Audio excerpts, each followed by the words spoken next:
नमस्कार दोस्तों। आज हम पढ़ेंगे domestic data entry operator class 9th का यूनिट 3 जिसका नाम है डिजिटल डॉक्यूमेंटेशन। तो डिजिटल डॉक्यूमेंटेशन जानने के पहले हम ये जानेंगे कि डॉक्यूमेंटेशन होता क्या है। तो डॉक्यूमेंटेशन एक तरह का डॉक्यूमेंट है जिसमें हम रिटर्न कंटेंट रखते हैं और इस कंटेंट को प्रिपेयर करने का प्रोसेस ही डॉक्यूमेंटेशन कहलाता है। अब हम देखते हैं अगला टॉपिक के बारे में, जो है हमारा वर्ड प्रोसेसिंग। वर्ड प्रोसेसिंग क्या होता है? कंप्यूटर सॉफ्टवेयर का यूज करते हुए हम किसी भी चीज़ को या तो इंटर कर सकते हैं, उससे एडिट कर सकते हैं, फॉर्मेट कर सकते हैं, स्टोर कर सकते हैं या फिर प्रिंट कर सकते हैं। तो ये सारा प्रोसेस जो हम करते हैं उसे हम वर्ड प्रोसेसिंग कहते हैं और इसके लिए हम एक सॉफ्टवेयर का यूज करते हैं। तो आइए अगला टॉपिक देखते हैं, वर्ड प्रोसेसर। प्रोसेसर एक कंप्यूटर एप्लीकेशन है जिसका हम यूज करते हैं प्रिंटेबल मटेरियल को प्रोड्यूस करने के लिए, जैसे कि वर्ड स्टार।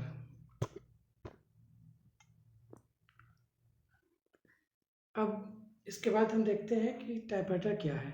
टाइपराइटर बहुत सारे आप देखते होंगे कार्यालय या फिर कचहरी में टाइपराइटर होता है, लेकिन टाइपराइटर में क्या था कि टाइपराइटर में बहुत सारा कमियां थी जिसे हम दूर करने के लिए वर्ड प्रोसेसर का यूज करते हैं। तो देखते हैं कि टाइपराइटर में क्या क्या कमियां थी।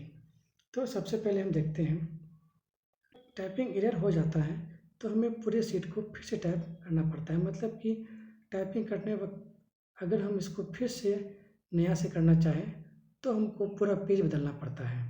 ये तो रहा पहला लिमिटेशन। अब देखते हैं दूसरा लिमिटेशन क्या है।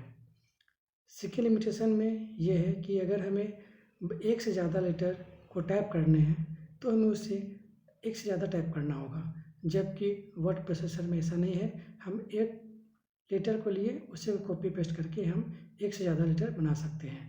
तो ये था टाइपराइटर का दूसरा लिमिटेशन। अब हम देखते हैं तीसरा क्या है। तो टाइपराइटर क्योंकि पुराना मशीन था इसीलिए उसमें सिंबल की कमी थी। बहुत सारे ऐसे सिंबल थे जो कि टाइपराइटर में प्रेजेंट नहीं थे। अब देखते हैं चौथा पॉइंट क्या है। चौथा पॉइंट में क्या होता है, कभी कभी क्या है कि हमें एक फॉर्मेट मिला होता है, उस फॉर्मेट में हमें टाइप करना होता है, तो टाइपराइटर भी ये कार्य करने को सक्षम नहीं होता। इसीलिए ये भी इसका टाइपराइटर का चौथा लिमिटेशन है। तो कुल मिला के ये कह सकते हैं कि टाइपराइटर पहले यूज होता था लेकिन इसमें बहुत सारी खामियां थी जिसे दूर करने के लिए आज हम वर्ड प्रोसेसर का यूज करते हैं। नेक्स्ट टॉपिक देखते हैं। सबसे पहले 1974 में जेरोक्स कंपनी ने एक इलेक्ट्रॉनिक टाइपराइटर का इंट्रोड्यूस किया था जो कि बहुत सारे कमियों को इसमें से दूर किया। अब यहाँ पास क्या है, मॉडर्न वर्ड प्रोसेसर का कुछ बेनिफिट ये है कि हम किसी भी डॉक्यूमेंट को नया से बना सकते हैं, उससे एडिट कर सकते हैं, सेव कर सकते हैं और बहुत इजीली उसको प्रिंट आउट कर सकते हैं। मतलब कि वर्ड प्रोसेसर में हमें ये सब डॉक्यूमेंट को क्रिएट, एडिट, प्रिंट करने का ऑप्शन मिलता है। दूसरा में क्या है कि हम उस डॉक्यूमेंट को एक स्थान से दूसरे स्थान बहुत इजीली तरह से ले सकते हैं, पेन ड्राइव में करके या फिर लैपटॉप में करके इजीली एक फाइल से दूसरे फाइल में ट्रांसफ़र कर सकते हैं। उसके बाद तीसरा में क्या है कि हम इसके फ़ॉन्ट को इजीली चेंज कर सकते हैं, इसके फ़ॉन्ट के कलर को चेंज कर सकते हैं और इसके फ़ॉन्ट के स्टाइल को चेंज कर सकते हैं। चौथा में क्या है, हम ऑटोमेटिक वर्ड प्रोसेसर में स्पेलिंग और ग्रामर को बहुत आसानी तरह से चेक कर सकते हैं कि वो सही है कि नहीं। चौथा में क्या है, हम इसमें बहुत सारे टेबल को क्रिएट भी कर सकते हैं, मॉडिफाई भी कर सकते हैं ताकि हमारा डॉक्यूमेंट काफ़ी सुंदर दिखे। और पांचवा में क्या है कि हम वर्ड प्रोसेसर में जो भी डॉक्यूमेंट बनाते हैं उस डॉक्यूमेंट के अंदर हम पिक्चर या फिर ग्राफ इंसर्ट कर सकते हैं जिससे कि हमारा डॉक्यूमेंट और भी अट्रैक्टिव दिखे। अब तो रहा वर्ड प्रोसेस की बात। अब हम देखते हैं कि हमारे ऑपरेटिंग सिस्टम में कौन कौन सा वर्ड प्रोसेसर यूज है। तो आइए देखते हैं। लिब्रा ऑफिस सॉफ्टवेयर है जो कि खास करके उबंटू या फिर लिनक्स सॉफ्टवेयर में यूज किया जाता है। तो देखिए लिब्रा ऑफिस एक free and open source software है जिसे हम शॉर्ट में FOSS कहते हैं। यदि हमें FOSS का मतलब पूछा जाए तो यही कह सकते हैं कि ये फ्री है और ओपन सोर्स सॉफ्टवेयर है, मतलब इसमें कोई चार्ज नहीं लगता। तो सबसे पहले हम देखते हैं Libre office writer. Libre office writer ये एक free and open source word processing software है जिसका हम यूज करते हैं डॉक्यूमेंट को क्रिएट, एडिट, फॉर्मेट करने के लिए। तो उबुंटू सॉफ्टवेयर में लिब्रे ऑफिस राइटर का बहुत ही ज़्यादा यूज होता है, जिससे कि हम डॉक्यूमेंट को आसानी से उसे चेंज कर सकते हैं। और सबसे बड़ी बात, लिब्रे ऑफिस राइटर का जो एक्सटेंशन है उसे हम .odt के नाम से जानते हैं। उबुंटू सॉफ्टवेयर में लिब्रे ऑफिस राइटर का एक्सटेंशन .odt होता है। तो आइए देखते हैं कि हम लिब्रे ऑफिस राइटर को ओपन कैसे करते हैं। तो ओपन करने का बहुत सिंपल तरीका है। सबसे पहले हमें एप्लीकेशन में जाना है, उसके बाद ऑफिस क्लिक करना है। ऑफिस क्लिक करने के बाद लिब्रे ऑफिस राइटर में क्लिक करेंगे तो हमारा ये लिब्रे ऑफिस राइटर खुल जाएगा। तो जानते हैं कि लिब्रे ऑफिस राइटर में हम डॉक्यूमेंट क्रिएट कैसे करते हैं। तो सबसे पहले मेन्यू में क्लिक करेंगे, न्यू में क्लिक करेंगे, टेक्स्ट डॉक्यूमेंट में क्लिक करेंगे। उसके बाद डॉक्यूमेंट बनाने के बाद हम उसे फाइल में जाके सेव करेंगे, जो आपको मेन्यू कॉलम में मिलेगा। उसके बाद सेव करने के लिए आप इसको क्लोज कर सकते हैं। अब हम देखते हैं कि लिब्रे ऑफिस राइटर में कौन कौन से पार्ट्स होते हैं। तो सबसे पहले हम देखते हैं, सबसे पहला आता है हमारा टाइटल बार, जो कि लिब्रे ऑफिस राइटर में सबसे ऊपर में होता है। उसके बाद आते हैं सेकेंड में मेन्यू बार, जिसमें बहुत सारे फाइल्स, मेन्यू, व्यू ये सब रहते हैं। तीसरा में आते हैं टूल बार, जिसमें कि कुछ इमेज से वो हमारा टूल बना होता है। फिर चौथा में है स्टैंडर्ड टूल बार, जिसमें टूल बार का बहुत सारा फंक्शन एक साथ करने के लिए ऑप्शन देता है। अब पांचवा में है फॉर्मेटिंग टूल बार।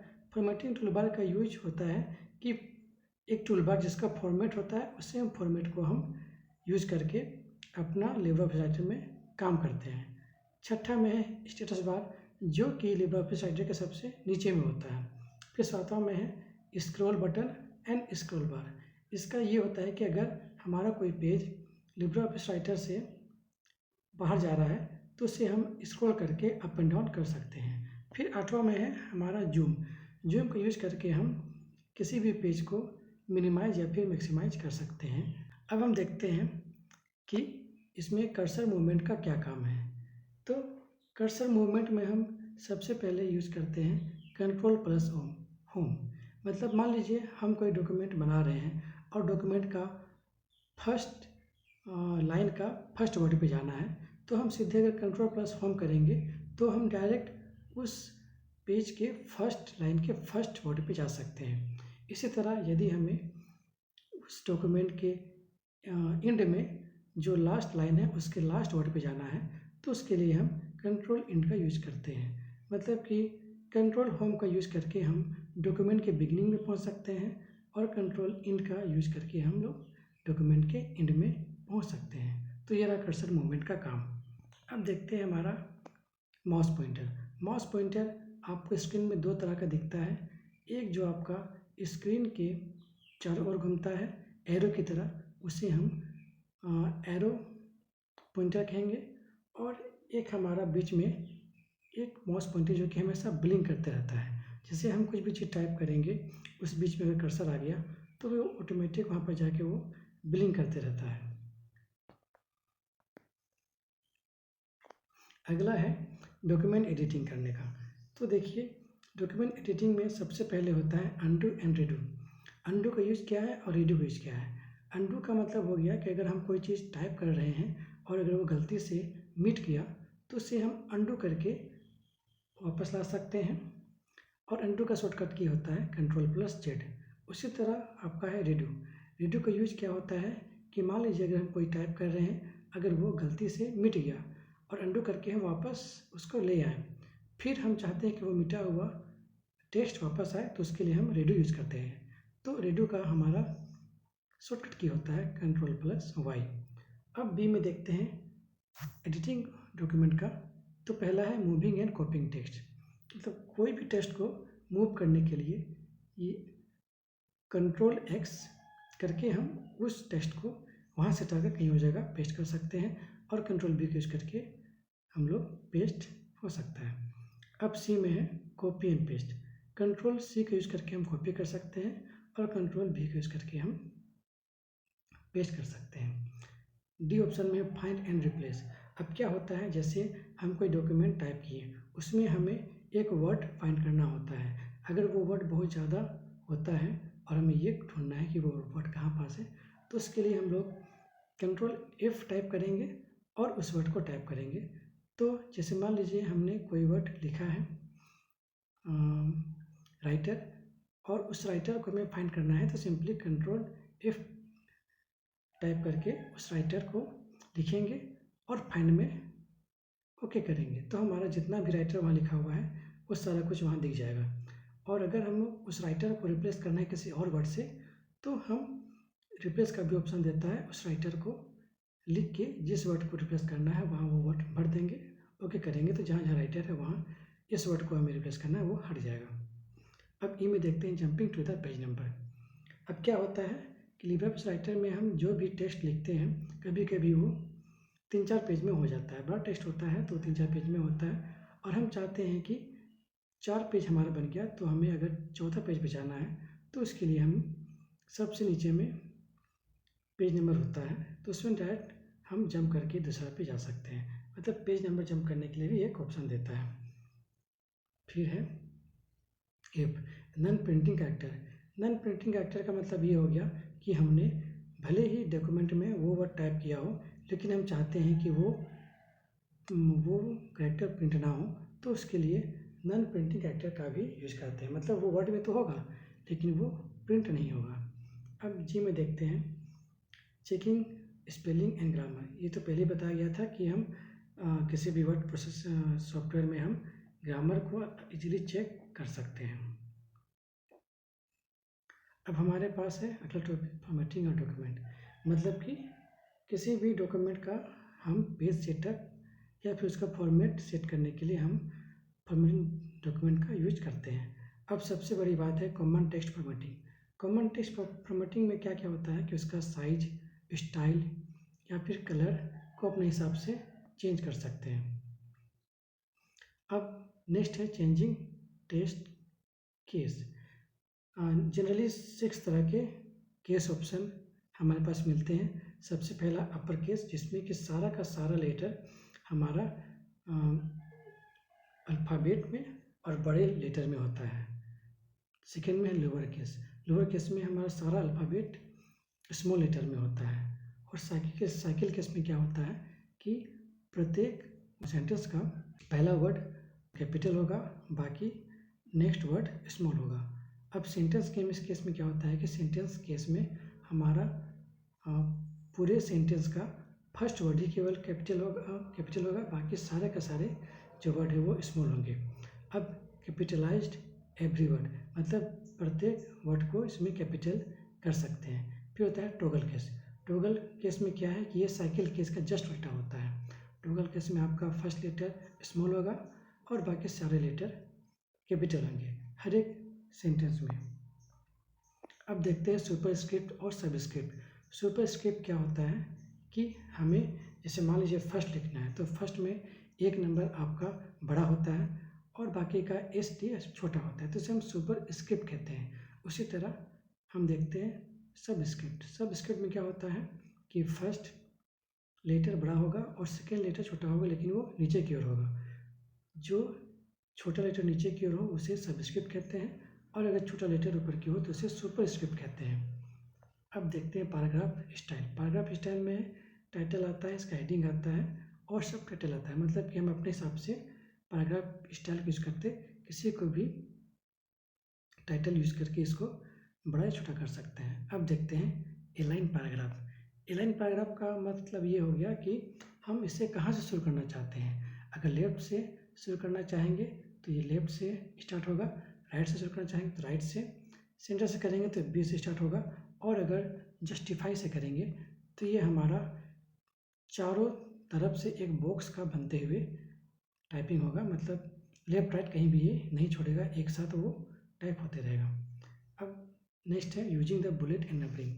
अब इसमें क्या होता है कि हम बहुत सारे बुलेट यूज़ कर सकते हैं। यहाँ पास आपको दिखा होगा डॉट डॉट, उसके बाद बर्फी टाइप का है, फिर स्टार है, 1 2 3 4, मतलब पॉइंट वाइज पॉइंट किसी भी टॉपिक को लिखने के लिए हम बुलेट का यूज कर सकते हैं। अब नेक्स्ट में हमारा creating header and footer and page number. अब क्या होता है कि हम जो भी डॉक्यूमेंट टाइप करते हैं तो उसके ऊपर में हेडिंग होता है सबसे ऊपर। जैसे मान लीजिए कि किसी स्कूल का नाम है, सबसे ऊपर में स्कूल का नाम लिखना है, तो उसके स्थान पे हम वहाँ पास फुटर में क्लिक करेंगे तो सारे पेज में वो ऑटोमेटिक वो लिखा हुआ है। अगर एक पेज में स्कूल का नाम है तो उसी तरह बाकी सारे पेज में भी स्कूल का नाम लिखा रहेगा। अब ये पेज नंबर का भी यूज़ करते हुए हम पेज के बॉटम में डबल क्लिक करने से अगर वहाँ हम एक पेज नंबर लिखेंगे तो वो कंटिन्यू जितने पेज में जाएगा वो कंटिन्यू बढ़ते जाएगा, 1 से 2 से 3 से 4 से करते वो पेज नंबर बढ़ते जाएगा। अब देखते हैं बी में इंसर्ट इमेजेस और शेप्स। लिब्रा ऑफिस राइटर में एक ऑप्शन देता है कि हम अपने डॉक्यूमेंट को अट्रैक्टिव बनाने के लिए उसमें हम इमेज या फिर शेप यूज़ कर सकते हैं, जैसे कि हमारा डॉक्यूमेंट अट्रैक्टिव दिखे। अब क्या होता है divide the document into column. अब जैसे कि हम पूरे डॉक्यूमेंट में टाइप कर रहे हैं और ये पूरा पेज भी लिखा होगा और हम चाहते हैं कि उसे 3 अलग अलग कॉलम में सेट करें, तो भी उसे हम सेट कर सकते हैं। मतलब लिब्रा ऑफिस राइटर में ये ऑप्शन देता है कि हम एक टाइप किए हुए डॉक्यूमेंट को 3 अलग अलग कॉलम में भी बना सकते हैं। अब लास्ट हमारा है creating and managing table. Libra office writer में हम इजीली टेबल को इंसर्ट कर सकते हैं। टेबल इंसर्ट करने के लिए हम या तो Ctrl+F12 का यूज़ करेंगे या फिर डायरेक्टली हम टेबल आइकन पे क्लिक करेंगे जो कि टूल बार में होता है। टेबल का यूज करके हम बहुत तरह के उसमें डाटा भर सकते हैं, जैसे कि किसी बच्चे का नाम, कोई सब्जेक्ट। आज हम जाने क्लास 9 के यूनिट 3 डिजिटल डॉक्यूमेंटेशन के बारे में कि हम कैसे डॉक्यूमेंट को एडिट कर सकते हैं, प्रिंट कर सकते हैं और उस डॉक्यूमेंट के अंदर क्या क्या मॉडिफिकेशन कर सकते हैं, कैसे कैसे कार्य कर सकते हैं। तो दोस्तों आपको मेरा क्लास कैसा लगा, उम्मीद करते हैं अच्छा लगा होगा। तो इसके बाद अगला क्लास हम यूनिट 4 के बारे में करेंगे। तब तक मेरे वीडियो को लाइक करें, चैनल को सब्सक्राइब करें। मिलते हैं अगले वीडियो को, तब तक बाय बाय, धन्यवाद।